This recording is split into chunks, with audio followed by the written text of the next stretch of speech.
Hello, I'm Carolyn Herbert for the Finance News Network, and joining me from Whitehavencoal to discuss its full year 2015 results is CEO Paul Flynn. Paul, welcome back. It's nice to be here. Thanks, Carolyn. Paul, you've just reported a full year net loss of $10.7 million before significant items, but an increase in EBITDA of 44% to $130.3 million. How does this compare to the previous year? For us, as you say, 44% up on the previous year when we recorded $90 million of EBITDA. So 130 is a significant step forward in what have been very challenging circumstances for the coal sector. Thanks, Paul. And can you also comment on the loss after significant items of $342.7 million reported in the result? Well, the difference is quite significant, as we've said, but there are two major items there. One is just the reversal of the accounting entries required to recognise the repeal of the MRRT legislation, which all mining companies who book those entries as a result of the introduction of that legislation must now remove them as a result of the repeal of that legislation. But the more important adjustment for us really is the re-evaluation of the carrying value of our exploration tenements. And we've taken a view that in this market environment, those assets are definitely valued at a lower level.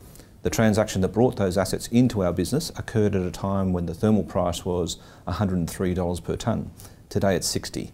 So that revaluation we've taken today is a reflection of that new reality in terms of the coal price paradigm we're operating within. So can you tell us how you were able to increase the operating result in the face of lower coal prices? Well, there's volume, there's certainly volume, and we've brought on volume which is cheaper than the volume we had before. But we've reduced our cost per tonne significantly. Last year we were operating at about $69 a tonne. This year we're operating at $61 a tonne, which is a significant reduction. So some $75 million of cost that we've taken out of the cost base of our business. Paul, full year production of 15.8 megatons was 37% higher than last year. Which projects were the main contributors? Everyone's played their share, I think, but the standout has to be our Narrabri underground mine. That's 7.7 million tonnes of production. That's been a standout for us, and above expectations, I'd have to say. And it probably places Narrabri, at the top of the pile in terms of longwall underground mines in the country. Maules Creek is now in commercial production and is ramping up to full production. So what's your outlook for Maules Creek this financial year? Well, it's obviously early days, but and we're currently running at a 6 million tonne run rate at the moment. We're saying for this coming year, 16, we expect to get around 7.1 to 7.3 million tonnes of production from Maules Creek. Now, taking a look at sales, with China moving to devalue its currency and talk of an economic slowdown there, what kind of impact is this likely to have on Whitehaven? Look, it's a complex situation, as everyone can see. We've seen devaluations, obviously, in the yuan in the last 3 days. That's dragged the Australian currency down with it. That actually is a positive for us as an exporter. So, as an Australian dollar company, we sell in US dollars. Translated back into Aussie, that's actually positive for us. We don't sell any coal to China in any event.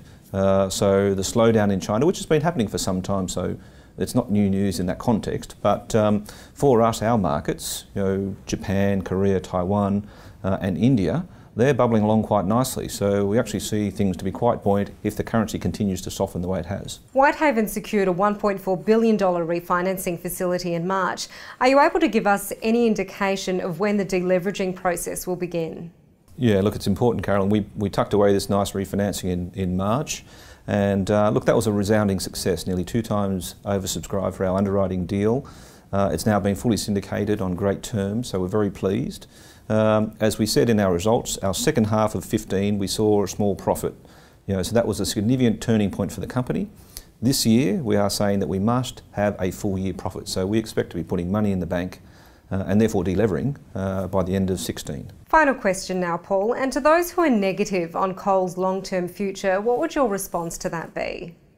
Oh, look, I think the long-term future of coal is very bright. If you've got the sort of quality that we have, that's essential to other countries' emissions reductions targets, and if a case in point is Japan, they are absolutely dependent on the quality coal that we have, being low ash, low sulphur and high in energy, absolutely fundamental to them being able to meet their emissions reduction targets. So we think the future is pretty bright, especially when mature markets like that are growing.